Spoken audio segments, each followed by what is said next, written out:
அனைத்து நல்லுள்ளங்களுக்கும் வணக்கம். நான் உங்களோட ரவிக்குமார். தினம் ஒரு தகவல் அடிப்படையில் ஜியோ பாலிடிக்ஸ். இன்றைய ஜியோ பாலிடிக்ஸ் நீங்கள் நிறைய பேர் கம்பேர் பண்ணலாம். எப்போ அந்த ஈரான் நீங்கள் தாக்குதல் நடத்தணும்னு சொல்கிற எனக்கு சந்தேகமாக இருக்குப்பா. ஈரான் தாக்கல் நடத்துகிறதும் ஜனநாயக படம் ரிலீஸும் ஒன்று தான்ப்பா, பெருசாக எனக்கு வித்தியாசம் தெரியல மாதிரிலாம் கம்பேர் பண்ணியிருந்தீங்க. பட் இப்போ 2 நாளாக நடந்த விஷயம் ரொம்ப சீரியஸ். இப்போ ஆல்மோஸ்ட் எல்லா பத்திரிகைகளும் ஓடோடி சொல்ல ஆரம்பிச்சிட்டாங்க.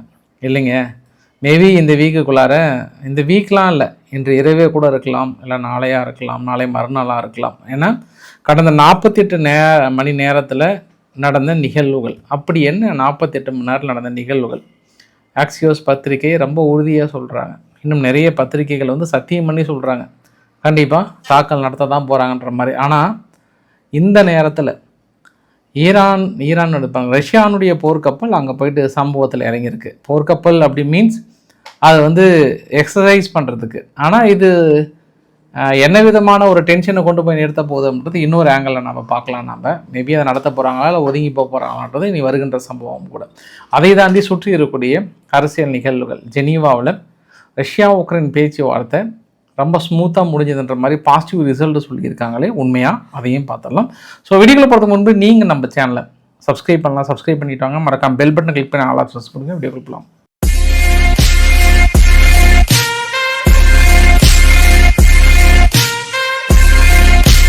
சமூக வலைத்தளங்களில் ரொம்ப ஃபெமிலியராக பேசப்பட்ட 2 பதிவுகளை பற்றி பேசிட்டு போயிடலாம். முதல் பதிவு, ஒரு குட்டி குரங்கு, அது பேர் புஞ்ச். இது ஜப்பானுடைய ஜூவில் எடுக்கப்பட்டது. அந்த குரங்குக்கு ஆல்மோஸ்ட் ஒரு வயசு தான் இருக்கும்.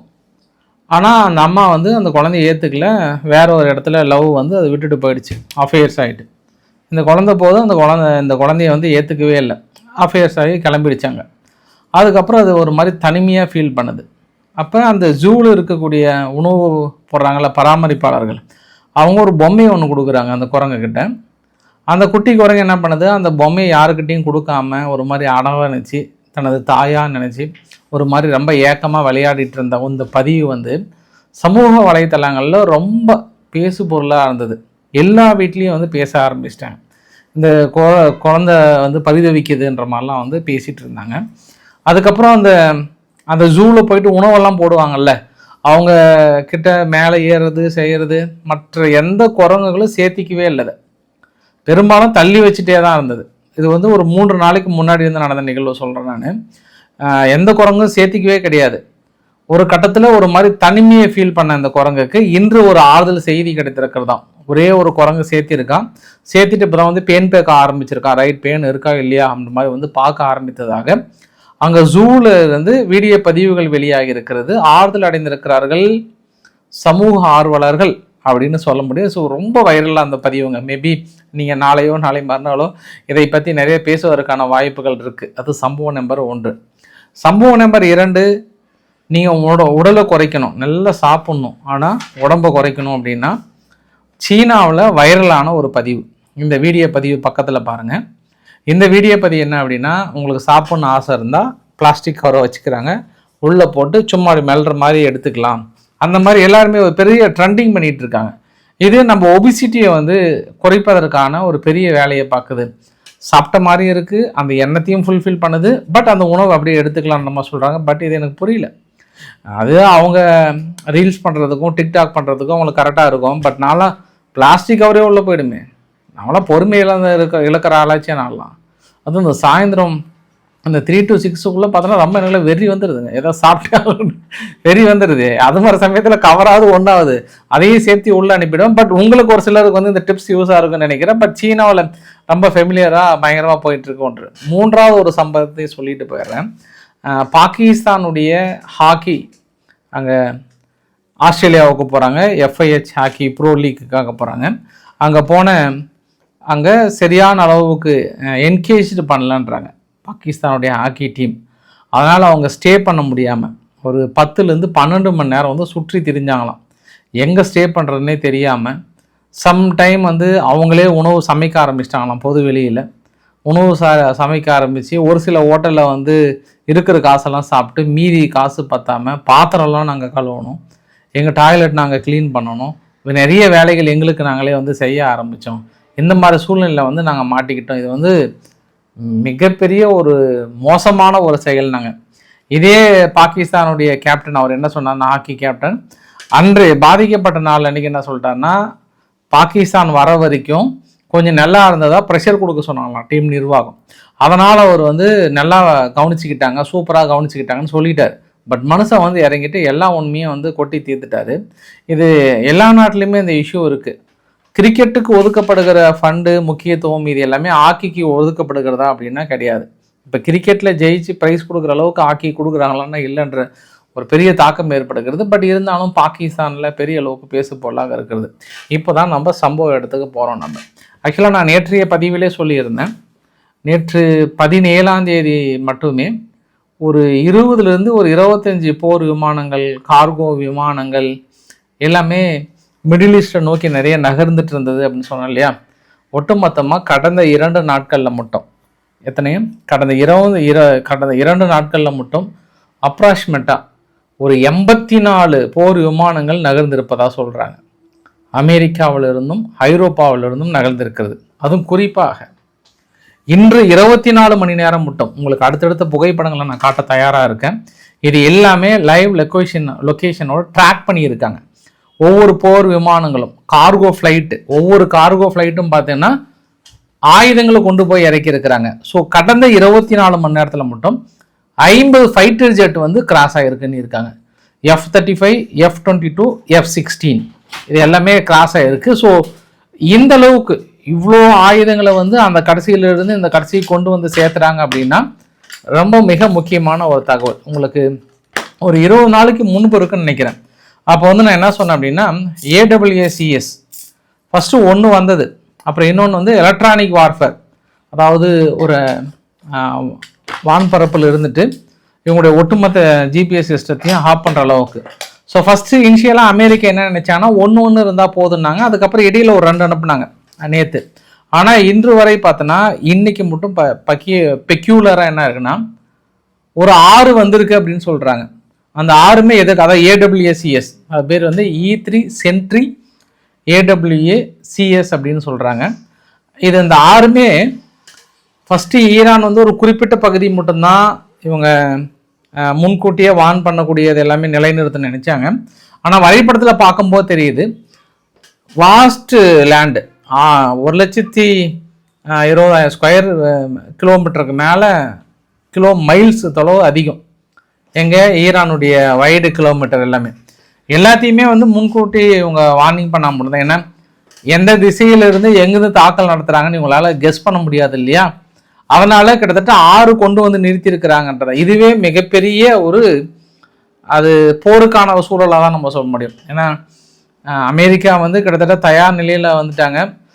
அதுவும் குறிப்பாக என்ன சொல்கிறாங்கன்னா ஒரு 3 மணி நேரம் கேப்புக்குள்ளே தான் திடீர்னு பார்த்தோன்னா சருன்னு போர் விமானங்கள்லாம் அதிகமாக அனுப்புனாங்க அப்படின்ற மாதிரி வந்து சொல்கிறாங்க. ஸோ நம்ம என்ன புரிஞ்சிக்கலான்னா பாசிபிள் இப்போ ப்ரெசன்ட் சுச்சுவேஷனில் இதுக்கு முன்னாடி இருந்ததை விட இப்போ டெஸ்ட்ராயரும் சரி போர் கப்பல்களும் வந்து அதிகமாக இருக்குன்னு சொல்ல முடியும். இந்த வரைபடத்தை பாருங்களேன்.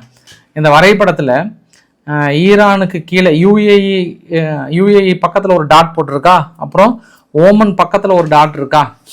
இது எல்லாமே 17 February 2026 மேலே இருக்குது பாருங்கள். அதுக்கு கீழே 2 போட்டிருக்கு பாருங்கள். ஒன்று வந்து ஆப்ரஹாம் லிங்கன் CSG நம்ம இதை பார்த்துருக்கோம். அதோடு சேர்ந்து 3 டெஸ்ட்ராயர் பக்கம் நிறுத்தி வச்சுருக்காங்க. இது ஓமனில். அதே அதுக்கு மேலே யூஏஇ பக்கத்தில் இருக்குது பார்த்தீங்களா, அது வந்து ஜெரால்ட் ஆர் ஃபோர்டு அது நிறுத்தி வச்சுருக்காங்க. அங்கே அதுக்கு இணைந்த 3 போர்க்கப்பல்கள் இருக்குது. அது இல்லாமல் மற்ற டெஸ்ட்ராயர் எல்லாமே வந்து மத்திய தரைக்கடல் பகுதியில், அப்புறம் பர்ஷியா கல்ஃப் பகுதியில் ஒரு 2, அப்புறம் சப்மரைன் வந்து ஒரு அன்னோன் லொக்கேஷனில் வச்சுருக்காங்க. அது எங்கன்னே தெரியாது. THAAD வந்து KSA கத்தாரில் வச்சுருக்காங்க. இது இல்லாமல் C5M ஃப்ளைட்டும் சரி, இது எல்லாமே கிட்டத்தட்ட C-17Aவும் C5Mவும் நேற்று வரைக்கும் 17 வரைக்கும் 99 போட்டிருக்காங்க. இப்போலாம் 150க்கு மேலே தாண்டிடுச்சுன்றாங்க. அந்த அளவுக்கு டிரான்ஸ்ஃபர் ஆகிருக்கு. அது இல்லாமல் ஒவ்வொரு இடத்துலையும் எந்தெந்த இடத்துல என்னென்ன விமானங்கள் இருக்குது, அவங்க எந்த அளவுக்கு எக்ஸிக்யூட் பண்ணுறாங்கன்ற முழுமையான தகவல்களும் நமக்கு கிடைத்திருக்குது. சரி, பாலி மார்க்கெட் போன்ற தளங்கள்லாம் என்ன சொல்லியிருக்காங்கன்னா ஆல்மோஸ்ட் ஃபர்ஸ்டெல்லாம் 30-32ன்னு போனாங்க. பட் இப்போ 62% மேலே திடீர்னு ஸ்ட்ரைக் ஆகிட்டே போயிட்டே இருக்கு. இப்போ நீங்கள் போய் பார்த்தீங்கன்னா 75% வந்திருக்கும். கிட்டத்தட்ட அமெரிக்கா தாக்கல் நடத்துவதற்கான வாய்ப்புகள் இருக்குன்ற மாதிரி வந்து போட்டிருந்தாங்க. பட் இருந்தாலும் ஒரு சில வீடியோ பதிவுகள் வந்து வைரலாக இருந்தது. என்னென்னா, நேற்று இந்த ஸ்டேட் ஆஃப் ஆர்ம்ஸ் பகுதியை ஆஃப் டேவுக்கு மேலே தனது கட்டுப்பாட்டுக்குள்ளே கொண்டு வந்தாங்க இல்லையா ஈரான். அதனால் பெரும்பாலான கப்பல்கள் வந்து அணிவகுத்து இருந்தது. எப்போ அந்த போர் பயிற்சியை முடிப்பாங்க, நம்ம எப்போ போகலாம்ன்ற மாதிரி வந்து அணிவகுத்து இருந்தது என்பதும் ஒரு கூடுதல் தகவல். ஏன் அப்படின்னா, இந்த ஸ்டேட் ஆஃப் ஆர்ம்ஸ் பகுதி இருக்கு இல்லையா, இது ஐரோப்பாவுக்கு ஒரு 20% போகுது. மீதி 80% வந்து ஏசிய நாடுகளுக்கு தான் வருது. அந்த ஏசிய நாடுகளில் பார்த்தோம்னா இந்தியா 13%, சவுத் கொரியா 12, சீனாவுக்கு பர்சன்டேஜ் போடல, other Asia 14, Japan 11, other countries 11, இல்லை ஐரோப்பாவுக்கு இந்த பக்கம். இது எல்லாமே ஆயில் தொடர்ந்து டிரான்ஸ்ஃபர் ஆகக்கூடிய மிக முக்கியமானது. அதில் சீனா மட்டும் லார்ஜஸ்ட்டாக ரிசீவ் பண்ணுறாங்க, 33% பக்கம் சொல்கிறாங்க. இது ஒட்டு மொத்தமாக, அதாவது மீதி மொத்தமாக ஈராக் 9, மீதி ஓவரால் பர்சன்டேஜ் வந்து சொல்கிறாங்க. ஒவ்வொரு கண்ட்ரியும் ஒட்டுமொத்தமாக அந்த ஸ்டேட் ஆஃப் ஆர்ம்ஸ் பகுதியில் 15 million barrel for crude oil வந்து ஃபர் டேவுக்கு ஒரு நாளைக்கு வந்து கிராஸ் ஆகுது. அப்போ இது தொடர்ந்தது அப்படின்னா இன்னும் சிக்கல்கள் வந்து அதிகமாக இருக்குன்ற மாதிரி வந்து சொல்கிறாங்க. ஆனால் இந்த சமயத்தில் 2 நாடுகள் போர் பயிற்சிகளை மேற்கொள்ள போகிறாங்க நாளையிலேருந்து சொல்கிறாங்க. பட் நான் இது இல்லைங்க, ஃபேக் நியூஸாக இருக்கும், ஈரான் இதே மாதிரி சொல்லி மறுத்துட்டாங்கன்னாங்க. ஆனால் நாளைக்கு போர் பயிற்சிகள் தொடங்க போர் பயிற்சிகள்னால் அந்த மாதிரி பயிற்சிகள், சார் நான் வந்து போர் பயிற்சின்ட்டேன், அந்த முன்கூட்டியே எக்ஸசைஸ் பண்ணுவாங்கல்ல அதற்கு. ஏன்னா உங்களுக்கு நான் இன்னொரு வரைபடத்தையும் காட்டுறேன். இந்த வரைபடத்தில் நீல கலர் எல்லாமே வந்து அமெரிக்கானுடைய போர்க்கப்பல்கள், அதை விட்டுருங்க. ஆனால் ஐஆர்ஜிசியோட கப்பல் வந்து ரெட் கலரில் இருக்குது பாருங்கள் மார்க்கு, அது வந்து ஐஆர்ஜிசியோட கப்பல். அங்கே மஞ்சள் கலர் மாதிரி மார்க் இருக்குது பாருங்கள் ஸ்டேட் ஆஃப் ஆர்ம்ஸ் பகுதியில், அது சீனானுடைய நேவல் எஸ்கார்ட் டாஸ்க் ஃபோர்ஸ் இருக்குது. அதுக்கு பக்கத்தில் இன்னொரு ஆரஞ்சு கலர் ஒன்று இருக்கும், அது வந்து ரஷ்யானுடைய நேவி 5545. இது ரெண்டுமே அந்த சம்பவ இடத்துல இருக்குது.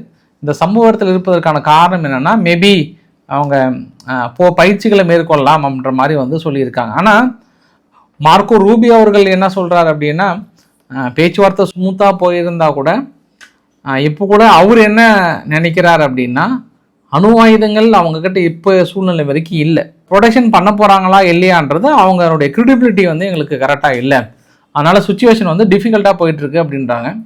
அவங்க நாட்டில் இருக்கக்கூடிய ஜான் போல்டன் அவர்கள்லாம் என்ன சொல்கிறாங்கன்னா, ஐஆர்ஜிசி தான் அவங்களுடைய எக்கானமியை 40% கவர் பண்ணி வச்சுருக்காங்க, கண்டிப்பாக ரிஜிம் சேஞ்ச் வந்தே ஆகணும், 46 வருடங்களாக அனுபவித்து கொண்டிருக்கிறார்கள் அப்படின்ற மாதிரி வந்து சொல்கிறாங்க.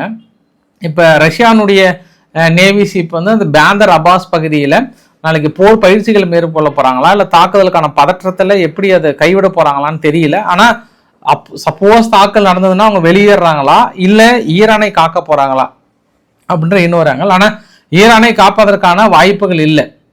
ரொம்ப நாளைக்கு அப்புறம் மறுபடியும் இன்று பார்த்தோம் அப்படின்னா ஒரு 8 இடங்கள்ல சும்மா ஒரு மைனராக அரசாங்கத்துக்கு எதிரான ஒரு சிறு சிறு இடத்துல போராட்டம் நடந்தது.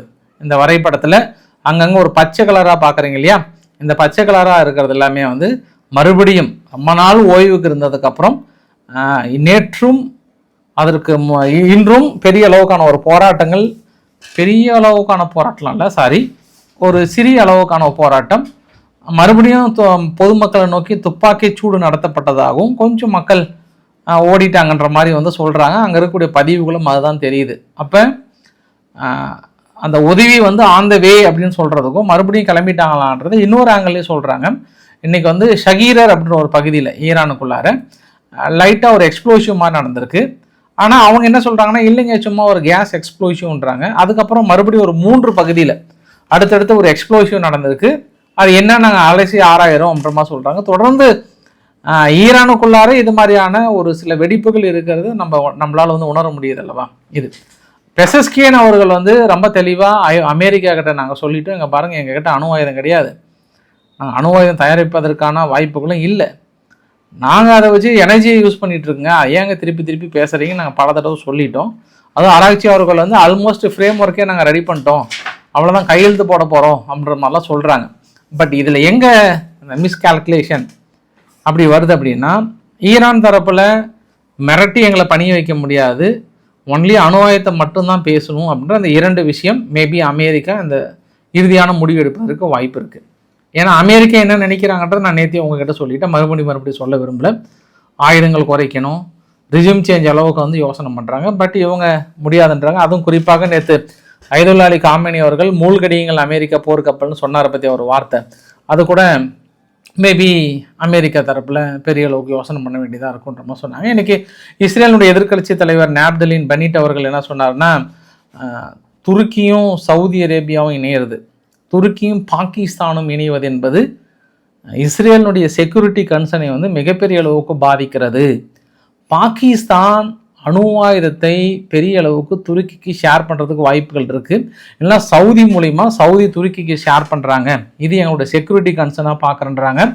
Very good.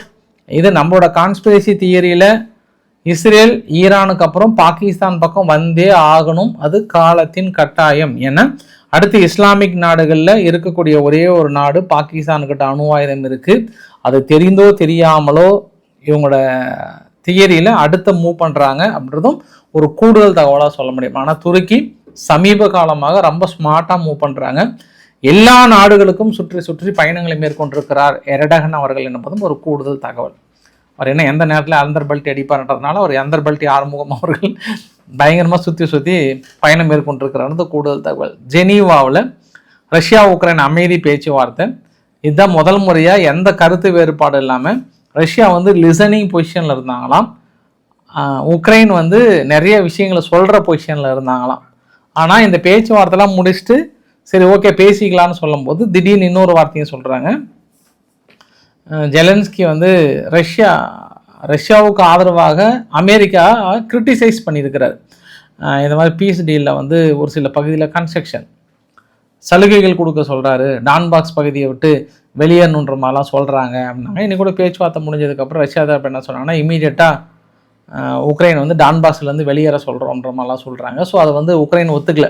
உக்ரைன் வந்து இப்போ அமெரிக்கா மீதே பழி சுமத்த ஆரம்பிச்சிட்டாங்க, பணம் வாங்கிட்டு லஞ்சம் வாங்கிட்டு எங்களுக்கு எதிராக செயல்படுறாங்கன்ற மாதிரி சமீப காலமாக ஒரு 4-5 நாட்களாக அமெரிக்கா வந்து உக்ரைனுக்கு ப்ரெஷர் கொடுக்குறாங்கன்றதை அவர் ஃபீல் பண்ணுறாராம். சரிலாம் எனக்கு இன்னொரு ஆப்ஷன் கொடுங்க, அங்கே ஐரோப்பாவுக்குள்ளார லைசன்ஸ் பேட்ரியாட்டிக் ஏர் டிஃபென்ஸ் இருக்கு இல்லையா, அதை நாங்கள் ஐரோப்பாவுக்குள்ளே இணைஞ்சு ப்ரொடக்ஷன் பண்ணுறோம். ஏன்னா ஒரு மெயின் யூனிட் எங்ககிட்ட இருக்கு இல்லையா, அதை வைத்து நாங்கள் ப்ரொடக்ஷன் பண்ணுறோன்னு கேட்டதுக்கு அமெரிக்கா மறுத்துட்டாங்களாம். சரி, அமெரிக்காவுடைய முக்கியமான ஆயுதங்கள் நீங்கள் எங்களுக்கு வேண்டாம், ஐரோப்பாவில் ப்ரொடக்ஷன் யூனிட் தனியாக கொடுங்கன்னதுக்கு அதுக்கு அமெரிக்கா மறுத்துட்டாங்களாம். அதெல்லாம் முடியாதுப்பா, அப்போ நீங்கள் தான் நேட்டோ பார்ட்னர் தானே, ஏன் இணைந்து ப்ரொடக்ஷன் பண்ண முடியாதான்றதுக்கும் அமெரிக்கா அமைதியாக இருக்கிறாங்களாம். இதெல்லாம் பார்க்கும்போது கொஞ்சம் டவுட் ஆகுதுன்றாரு. அவங்க என்ன அவ்வளோ விவரம் இல்லாமல் இருப்பாங்க? அமெரிக்கா ஆயுதங்கள் எல்லாத்தையும் அவங்கக்கிட்ட வாங்கணும்னு நினைக்கிறாங்க. இவர் பாட்டு திடீர்னு உள்ளே போயிட்டு அமெரிக்கா நாங்கள் ப்ரொடக்ஷன் பண்ணிக்கிறோம் அமெரிக்கா அப்படின்னோடனே, சரிப்பா நீங்கள் கேட்டீங்க, தலைவர் கேட்டார், உடனே கொடுத்துருவா போகிறாங்க. போங்க பாஸ், போய் ஓரமாக கத்துங்க பாஸ் அப்படின்னு தான் நம்ம சொல்ல முடியும். நம்ம நேற்று 17ஆம் தேதி நடத்தப்பட்ட தாக்குதல், தாக்கல் நடத்தியிருக்காங்க. போலனுடைய எல்லை பகுதி வரைக்குமே தாக்கல் நடத்தியிருக்காங்க. ஒரு கூடுதல் தகவல், நேற்று அடிஷ்னல் தகவல், ரஷ்யானுடைய APWAKS மிசைல்ஸ் மூலிமா, லேசர் கைடட் மிசைல்ஸ் மூலிமா F-16 போர் விமானத்தை சுட்டு வீழ்த்தியிருக்காங்க. அதே போல் எலான் மஸ்கினுடைய ஸ்டார்லிங் நெட்வொர்க்கு கொஞ்சம் ட்ரபுள் கொடுக்கறனால மறுபடியும் நாங்கள் ரீகெயின் ஆகிட்டுருக்கோம் அப்படின்னு உக்ரைன் தரப்பில் கான்ஃபிடெண்ட்டாக சொல்கிறாங்க. போலனுடைய பிரைம் மினிஸ்டர் டஸ்க் அவர்கள் என்ன சொல்கிறாருன்னா, பீஸ் பிளான் ஆகுது, ஒன்றாகுது, எங்கள் நாட்டிலே பீஸ் இல்லாமல் அமைதி இல்லாமல் இருக்கிறோம், நாங்கள் எங்கே அந்த ஃபண்டெல்லாம் நாங்கள் கன்ஸ்ட்ரக்ஷன் வழியை பார்க்குறோம், போங்க அமெரிக்கா போங்க, இப்போ வேலையை பாருங்கள், நாங்களாம் வரலைங்க, போய் போங்க அப்படின்ற மாதிரி சொல்லிட்டாங்க. போலந்து தரப்பில் இருந்து கிளைமேக்ஸ் இந்தியாவில் முடிச்சிடலாம். ஏன்னா சுற்றுப்பயணம் எங்கே இருந்தாலும் வந்து இந்தியாவில் இறங்க வேண்டிய ஒரு சூழ்நிலை. இம்பாக்ட் சம்மிட் டெல்லியில் நடந்துகிட்ருக்கு இல்லையா, ஒரு சின்ன கான்ட்ராவர்சி இருக்குது. பட் இப்போ அதை நிவர்த்தி செஞ்சுட்டாங்க. பெரும்பாலான தலைவர்கள் விசிட் பண்ணியிருக்காங்க. எனக்கு தெரிஞ்ச அமெரிக்காவை தவிர மீதி அத்தனை பேருமே, ஐநானுடைய தலைவர், IMFனுடைய தலைவர், நெதர்லாந்துடைய பிரைம் மினிஸ்டர், குரோஷியா, UN, செர்பியானுடைய பிரசிடென்ட், மைக்ரோசாஃப்ட்னுடைய நிறுவனர் வந்து 50 பில்லியனுக்கு மேலே நான் முதலீடு செய்கிறேன்ற மாதிரி வந்து சொல்லியிருக்காங்க. கூகுள் நிறுவனம் என்ன பண்ணியிருக்காங்க, இங்கே விசாகப்பட்டினத்திலிருந்து அமெரிக்காவை ஏஐ வந்து பெரிய அளவுக்கு கனெக்ட் பண்ண போகிறோம், 15 பில்லியன் ஏஐ இன்ஃப்ராஸ்ட்ரக்சரை வந்து நாங்கள் பெரிய அளவுக்கு ரீச் பண்ண போகிறோன்ற மாதிரியான அக்ரிமெண்ட். இதெல்லாம் நிறைய அக்ரிமெண்ட் அடுத்தடுத்து ஆர்டிஃபிஷியல் இன்டெலிஜென்ட்டோட ஒரு ஹப்பை உருவாக்க போகிறோன்னு இந்தியா தொடர்ந்து பல முயற்சிகளை மேற்கொண்டு இருக்கிறாங்க. ஸோ டேட்டு எக்ஸ்டெண்ட் பண்ணுறேன்னு சொல்லியிருக்காங்க. நிறைய அளவுக்கு க்ரௌடு தொடர்ந்து அதிகமாக வர்றதுனால 20 வரைக்கும் இருந்தது, 23ஆம் தேதி வரைக்குமே நான் எக்ஸ்டெண்ட் பண்ணுறன்ற மாதிரி வந்து சொல்லியிருக்காங்க. இது இங்கே இருக்கக்கூடிய பதிவு. பிரான்ஸ் அதிபர் மேக்ரன் அவர்கள் 3 நாள் சுற்றுப்பயணமாக ஆர்டிஃபிஷியல் இன்டெலிஜென்ட்னுடைய ஒட்டுமொத்த அந்த கேம்பையும் போய் பார்த்தாரு. பார்த்ததுக்கப்புறம் இந்தியாவில் இந்த சுதந்திர ஸ்பீச், அதாவது ஃப்ரீ ஸ்பீச் அடிப்படையில் நிறைய எதிர்கருத்துக்கள் சொல்கிறாங்க. அது வந்து ஒரு புல்ஷீட்ன்றார். என்ன சொல்கிறாங்கன்னா, நம்மளை திட்டி ஒருத்தர் போடுவாங்க, அது கேட்டால் ஃப்ரீ ஸ்பீச் அப்படின்வாங்க. அவனை திட்டி இன்னொருத்தன் போடுவாங்க, அவர் கேட்டால் ஃப்ரீ ஸ்பீச்சுன்னுவாங்க. இந்த ஃப்ரீ ஸ்பீச் அப்படின்றதே வந்து மற்றவங்களை வல்காரிட்டியாக திட்டுறதுக்கு பேர் ஃப்ரீ ஸ்பீச்சுன்னு மாற்றிட்டாங்க. அதனால் இது வந்து நான் வந்து தடுக்கணும்னு நினைக்கிறேன். இது உடனடியாக நிறுத்தணுன்ற மாதிரி சொல்கிறேன்றாரு. இவர் சொல்கிறது எல்லாமே ஒரு எஃபெக்டிவாக வருதுன்னு நான் நினைக்கிறேன். ஏன்னா நேற்று வந்து என்ன சொன்னார்னா, ஏஐ வளர்றது பெருசு இல்லைங்க, யங் ஜென்ரேஷனை வந்து காப்பாற்ற வேண்டிய ஒரு சூழ்நிலை இருக்குது அப்படின்னு சொன்னார் இல்லையா. உடனே இந்தியா வந்து இன்றைக்கி மத்திய அரசு மேபி 16 வயசுக்குள்ளே இருக்கக்கூடிய குழந்தைகள் இனி மொபைல் ஃபோனையோ இல்லை சோசியல் மீடியா பயன்படுத்துகிறதோ, மொபைல் ஃபோனு அது ஒன்றும் பண்ண முடியாது, பெற்றோர்கள் பண்ணுறது, பட் சோசியல் மீடியாவை கணக்குகள் ஓப்பன் பண்ணி பயன்படுத்த முடியாத அளவுக்கு நாங்கள் பேன் பண்ண போகிறோன்ற மாதிரி பேசிக்கிறாங்களாம் குசு குசுன்ட்டு. அது தகவல்கள் கசிந்து கொண்டு இருக்கிறது. இது ஒரு கூடுதல் தகவல். சரி, இன்றைக்கு ஓரளவுக்கான தகவலை நான் கவர் பண்ணுறேன்னு நினைக்கிறேன். பிடிச்சிருந்தா லைக் பண்ணுங்கள், ஃப்ரெண்ட்ஸை ஷேர் பண்ணுங்கள், சப்ஸ்கிரைப் பண்ணுங்கள். ரவிக்குமார் சோமு சேனல். நன்றி, வணக்கம். எவ்வளோ நேரம் பேசியிருக்கேன்?